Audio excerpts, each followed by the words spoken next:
The first time Torsten Blackforge saw his brother die, he was 12 winters old and hiding in the grain storage while Danish raiders butchered everyone in the village of Ravensfjord. Through the gaps in the wooden slats, he watched Erik, 16 and newly come into his strength, try to defend their mother with nothing but a wood-cutting axe against 3 armored warriors, who laughed as they killed him. They made it slow, made it cruel, and when Erik finally fell, they dragged their mother away to the ships and left Torsten's brother bleeding in the dirt like slaughtered livestock. Torsten had bitten through his own hand to keep from screaming, had tasted his blood and his cowardice in equal measure, and when the raiders finally left and he crawled from his hiding place, Erik was still alive, barely, long enough to look at Torsten with eyes that held no accusation, only love and a terrible sadness. "Live," Erik had whispered through blood-frothed lips. "Live and be stronger than I was." Then he died, and Torsten became the last living member of his family, the sole survivor of a massacre that left 63 bodies rotting in the summer sun. The second time Torsten saw his brother die, he was 28, a warrior of some reputation, standing in a shield wall at the Battle of Malden when the Danes came again. Always the Danes, always coming with their ships and their axes and their appetite for English silver. Erik fought beside him in that battle, which was impossible because Erik had been dead for 16 years, but there he was regardless, laughing and shouting encouragement, his face exactly as Torsten remembered it from childhood, untouched by time or death. They fought back to back as the battle raged, and Torsten felt a joy he had not experienced since before Ravensfjord, felt whole in a way he had forgotten was possible. Then a Danish spear took Erik through the throat, exactly as it had in the village all those years ago, and his brother fell again, and Torsten stood over his body screaming his rage at the uncaring sky, until someone dragged him away before the Danes could finish what they had started, except when the battle ended, and Torsten went searching for Erik's corpse to give him proper burial rites. There was no body, no trace that his brother had ever been there. The warriors who had fought nearby looked at Torsten with concern and confusion when he asked about Erik, told him gently that he had been fighting alone, that there had been no one beside him in the shield wall, that perhaps the battle fury had taken his mind for a time. Torsten knew what they were thinking, could see it in their pitying expressions. They thought him mad, touched by the gods, or by grief, or by some combination of the two, and perhaps they were right. Perhaps he was losing his mind, but the blood on his hands had felt real. Erik's laughter had sounded real. The grief when his brother fell had been as fresh and terrible as the day it first happened. The visions continued. Every few months, sometimes in battle, sometimes in quiet moments of peace, Erik would appear, solid and present and alive, speaking to Torsten in the voice he remembered, offering advice or comfort or simply companionship. Each time Torsten knew it would end badly, knew that his brother would die again in some violent fashion, yet each time he could not help but hope that this time would be different, that somehow Erik would survive, that the cruel joke the gods or fate or his own broken mind was playing would finally end. It never did. Erik died again and again, in a dozen different ways across a dozen different circumstances, and each death carved another piece out of Torsten's soul until he felt like a hollow man, a shell walking through the world waiting for the final blow that would release him from this torment. People began to avoid Torsten. They saw the haunted look in his eyes, the way he would suddenly stop mid-conversation and stare at empty air, the way he would speak to someone who was not there and then weep when that phantom person vanished. They whispered about him when they thought he could not hear, called him ghost-touched, cursed, driven mad by survivor's guilt. Some said he had been marked by the Norns, that his fate thread was tangled with his dead brothers in ways that violated the natural order. Others claimed he had made some terrible bargain with the gods and was now paying the price. Torsten knew none of them understood, could not possibly understand what it was like to lose the same person over and over, to have hope rekindled and then destroyed in an endless cycle that seemed designed specifically to break him. He tried to dull the visions with mead and ale, drank himself into stupors that left him sick and shaking, but mercifully blank of memory. He tried to outrun them, traveling from village to village, hiring himself out as a warrior and a smith, never staying long enough to form attachments or answer questions about why he sometimes wept in the middle of forging a blade, or why he set a place at the table for someone who never arrived. He tried to embrace them, speaking openly with Eric's ghost when it appeared, treating his brother as if he were truly there, hoping that acceptance might somehow break whatever curse held them both. Nothing worked. The cycle continued, relentless and unyielding as the tide. It was in his 35th winter that Torsten met Ragnhild, a widow running a small farm outside the town of Jorvik with her 10-year-old daughter Astrid. Torsten had come to Jorvik looking for work and found employment helping Ragnhild repair her barn before the winter storms hit. She was perhaps 40 winters old, strong and practical, with eyes that had seen their share of sorrow and learned not to look away from it. She fed Torsten dinner after the work was done, simple food served with simple kindness, and when Eric appeared at the table, sitting in the empty chair across from Torsten, as he had done 100 times before, Ragnhild did not react with fear or pity or concern. She simply acknowledged his presence with a small nod and continued eating. Torsten stared at her, his spoon frozen halfway to his mouth. "You can see him?" Ragnhild glanced at Eric, then back to Torsten. "I can see something. A shadow, perhaps. A presence. I have the sight, though I do not speak of it often. People tend to react poorly to such admissions." She studied Eric's ghost with calm interest. "He looks like you. Same eyes, same jawline. Family." "My brother," Torsten whispered. "He died 16 years ago, but he keeps coming back, and he keeps dying again. And I do not know why, and I do not know how to make it stop, and I think I am going mad from it." Ragnhild was quiet for a long moment, chewing thoughtfully. Then she said, "You are not mad, you are haunted, which is different. Your brother's spirit is caught, trapped between the world of the living and the world of the dead, unable to move on, and you are the anchor that holds him here, your guilt and your grief binding him to this place as surely as chains.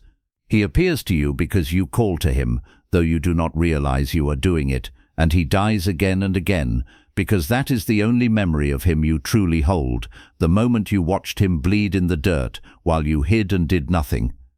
The words hit Torsten like physical blows. He stood abruptly, knocking his chair backward, his hands shaking with sudden rage. "I was 12 years old. I was a child. What was I supposed to do? Fight 3 armored warriors with my bare hands? Die alongside him to prove my courage?" "No," Ragnhild said gently. "But you were supposed to forgive yourself, and you have not. You carry the guilt of your survival like a stone around your neck, and that weight keeps your brother's spirit from finding rest.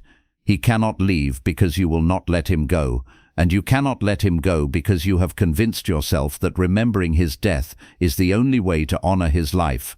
Torsten sank back into his chair, the rage draining out of him as quickly as it had come, leaving only exhaustion. Eric sat across the table, watching him with those sad, knowing eyes, and Torsten understood with sudden clarity that his brother had been trying to communicate something all along, something Torsten had been too lost in his own pain to hear. "How do I free him?" he asked. "How do I let him go?" Ragnhild reached across the table and took Torsten's hand in hers, her grip strong and warm. "You must remember him as he was in life, not just in death. You must speak his name with joy instead of sorrow. You must release the guilt that binds you both, accept that you were a child who survived while others died, and that survival is not a sin that requires eternal punishment. And most importantly, you must say goodbye, truly goodbye, and mean it when you tell him that he is free to walk the road to the halls of the dead where he belongs." It sounded simple when Ragnhild said it, but Torsten knew it would be the hardest thing he had ever attempted. He had built his entire identity around his guilt, had let it shape every choice and every relationship for 16 years. Letting it go felt like surrendering the last connection he had to Eric, to his family, to the boy he had been before the world taught him that survival sometimes meant watching people you loved die while you hid in the darkness. But he was tired, so desperately tired of carrying this weight, of living this half-life haunted by ghosts and memories and pain that never healed. If there was even a chance that Ragnhild was right, he had to try. Ragnhild helped him. Over the weeks that followed, as Torsten continued working on her farm and winter closed in around them, she taught him techniques the Volvas used to commune with the dead and release trapped spirits. She showed him how to build a small altar, how to make offerings of bread and mead, how to speak the old prayers that opened the pathways between worlds. And most importantly, she made him talk about Erik, not about Erik's death, but about Erik's life, the memories Torsten had buried beneath the trauma of that terrible day. Slowly, painfully, Torsten began to remembered Erik teaching him to fish in the stream behind their village, patient with Torsten's clumsy child hands, laughing when Torsten fell in the water. He remembered Erik defending him from bullies, Erik sharing his meals when Torsten was hungry, Erik telling stories by the fire on long winter nights. He remembered his brother as a whole person, flawed and human and kind, not just as a corpse bleeding in the dirt. And as he remembered, something inside him began to shift, some terrible knot that had been pulled tight for 16 years starting to loosen. Erik appeared less frequently during this time, and when he did appear, he seemed different somehow, more solid, more present, less like a nightmare and more like an actual spirit with agency and awareness. He no longer died in horrible ways. Instead, he would sit with Torsten in comfortable silence, or walk beside him through the snow-covered fields, or stand at the edge of the firelight, looking toward the horizon as if he could see something Torsten could not. Once, Torsten asked him if he was in pain, if being trapped between worlds caused him suffering. Erik's ghost smiled, a sad but genuine expression, and said, "Only because you are suffering, your pain is my pain, brother. Free yourself, and you free us both." Winter deepened, the solstice approached, that thin time when the barriers between worlds grew permeable, when the dead could walk more easily among the living, and debts between the two could be settled. Ragnhild told Torsten that this was his opportunity, that he should perform the release ritual on the longest night when the power would be strongest. Torsten agreed, though the thought of truly saying goodbye to Erik filled him with a terror he had not felt since childhood. He spent the days before the solstice preparing. He carved a memorial stone for Erik from a piece of granite he found in the hills, working with the skill of a master smith, pouring his love and his grief and his hope into the stone until it became something beautiful, worthy of his brother's memory. He gathered the proper offerings, the best bread Ragnhild could bake, mead from their small store, herbs and flowers dried from the summer harvest. He built a small cairn at the edge of Ragnhild's property, overlooking the valley where morning mist gathered like ghosts preparing to rise. On the night of the winter solstice, with Ragnhild and young Astrid standing witness, Torsten performed the ritual. He lit a fire at the cairn, made the offerings, spoke the prayers that Ragnhild had taught him, and then, with his voice shaking but steady, he spoke directly to Erik's ghost, who stood on the other side of the flames looking at him with eyes full of love and patience. "Erik Thorvaldsson, my brother, my defender, my first and best teacher of what it means to be a man, I have held you here too long with my guilt and my grief. I watched you die trying to protect our mother, and I have hated myself for surviving when you did not.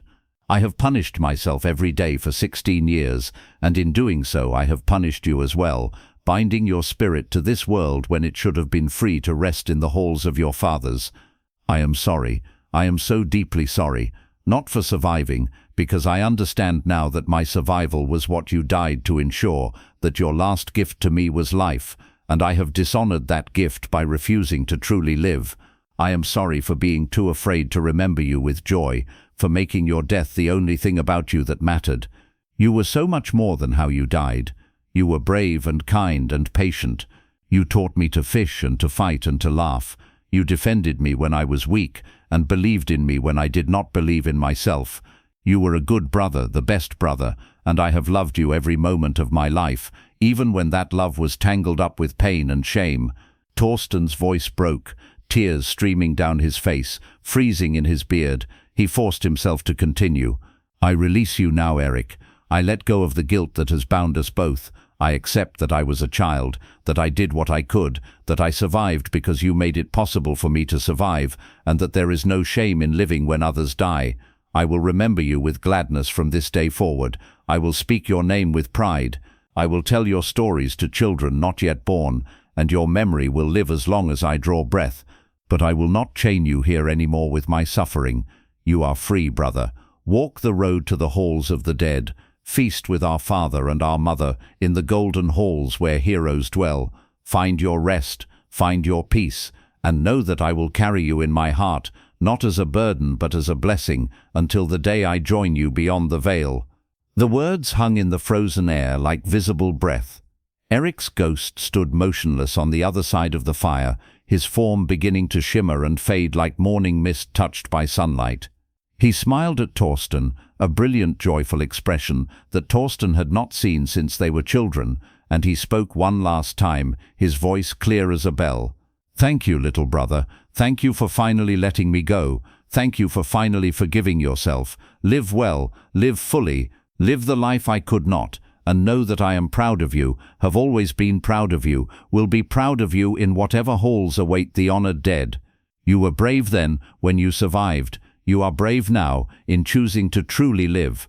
I love you. I will always love you, but it is time for me to go."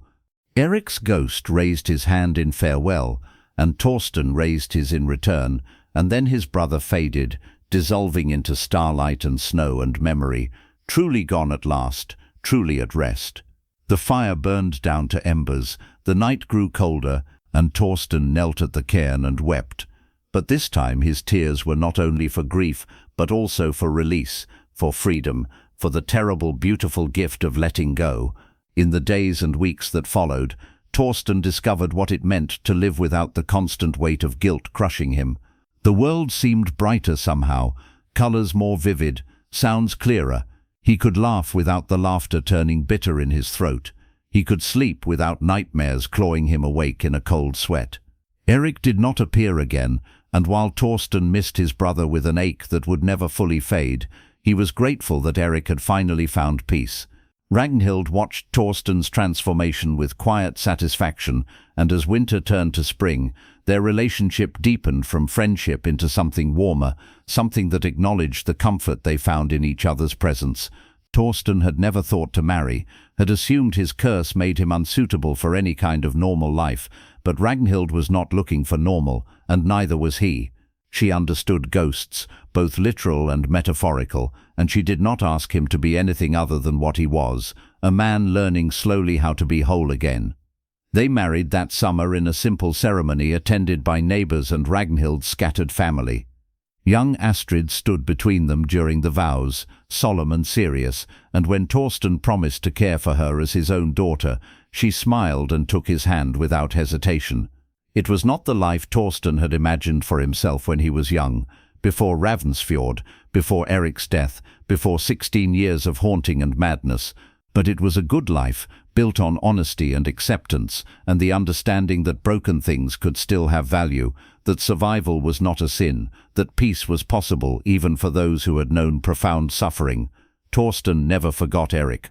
He kept the cairn maintained, brought offerings on feast days and holy nights, told Astrid and later his own children about their uncle who had died a hero, who had saved his little brother at the cost of his own life, who had loved fiercely and protected those weaker than himself. But he told these stories with joy now, with pride in his voice rather than crushing guilt, and his children grew up knowing that death was not the end of love, that memory was a gift rather than a curse, that the dead could be honored without being held captive. On Torsten's 40th winter, 5 years after releasing Eric's ghost, he took his family on a pilgrimage to Ravensfjord, to the place where everything had ended and begun. The village had been rebuilt in the years since the massacre, new people living in new houses on old ground, but the small cemetery remained, overgrown but recognizable. Torsten found the plot where Eric and his parents had been buried in a mass grave with the other victims, and he placed the memorial stone he had carved during that terrible winter, setting it firmly in the earth. Astrid, now 15 and as capable as her mother, asked Torsten if it hurt to return to this place, to remember everything that had happened here. Torsten considered the question carefully before answering. "It hurts," he admitted. "It will always hurt to remember losing them, to remember being 12 and terrified and helpless. But pain is not the same as suffering. Pain is honest. Pain tells you that what you lost mattered, that your love was real. Suffering is what happens when you refuse to accept the pain, when you let it twist into something poisonous that destroys you from the inside. I suffered for 16 years because I could not accept that I survived when others died. Now I carry pain, but I do not suffer, because I understand that my survival was not theft but gift, something Eric gave me because he loved me and wanted me to live. They left Ravensfjord before nightfall, walking back toward the town where they had left their horses. As they crested a hill overlooking the valley, Torsten paused and looked back one last time. For just a moment he thought he saw a figure standing beside the cairn, tall and strong, with one hand raised in blessing or farewell. It might have been a trick of the evening light, or the shadow of a tree, or genuine vision. Torsten did not know and did not need to know. He raised his own hand in return, whispered a prayer of thanks to whatever gods or spirits watched over the dead and the living, and turned toward home, toward the family waiting for him, toward the life he had finally learned to embrace. The years continued their march. Torsten aged as all men age, his hair turning grey, his body growing stiff with old wounds and harder seasons. He taught his skills to his children and to the young people of the community, passing on not just the craft of smithing, but the harder lessons about guilt and grief and the importance of forgiving yourself for surviving when others could not. He became known as a man of wisdom, someone people sought out when they were struggling with loss or trauma, or the kind of pain that had no easy cure. When Torsten finally died in his 63rd winter, it was peacefully, in his sleep, after a long day of good work and good company. Ragnhild washed his body and dressed him in his finest clothes, and they buried him on the hill overlooking the valley, not far from the cairn where he had released Eric's ghost all those years ago. At the funeral, his children spoke of his kindness, his strength, his willingness to face his own darkness and emerge from it with compassion intact.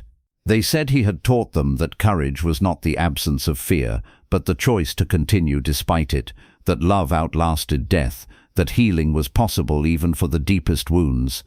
On the night after the funeral, Ragnhild sat alone by Torsten's grave, too tired for tears but too full of memory to sleep. As she sat there in the darkness, she felt a presence beside her, two presences actually, and when she looked up she saw Torsten and Eric standing together, not as ghosts but as something else, something more solid and real than the phantoms she had glimpsed throughout her life. They were smiling, these two brothers reunited at last beyond the veil that separated the living from the dead, and they were whole, unbroken, free of all the pain and guilt and trauma that had defined so much of their mortal existence. Eric spoke first, his voice warm with affection. "Thank you for helping him. Thank you for teaching him how to let me go, and in letting me go, how to truly live. You gave us both a gift beyond price." Torsten reached out as if to touch Ragnhild's shoulder, though his hand passed through her like moonlight. "I love you. Tell the children I love them. Tell them I am well, I am at peace, I am where I belong, and tell them that death is not the end, just a door that opens onto something else, something beautiful and strange and worth the wait." Then the two brothers turned and walked into the starlight, their forms fading like breath on cold air, and Ragnhild was alone again on the hillside, with only the wind and the distant sound of wolves singing to the moon. She cried then, finally, but they were good tears, clean tears, the kind that washed away sorrow instead of deepening it.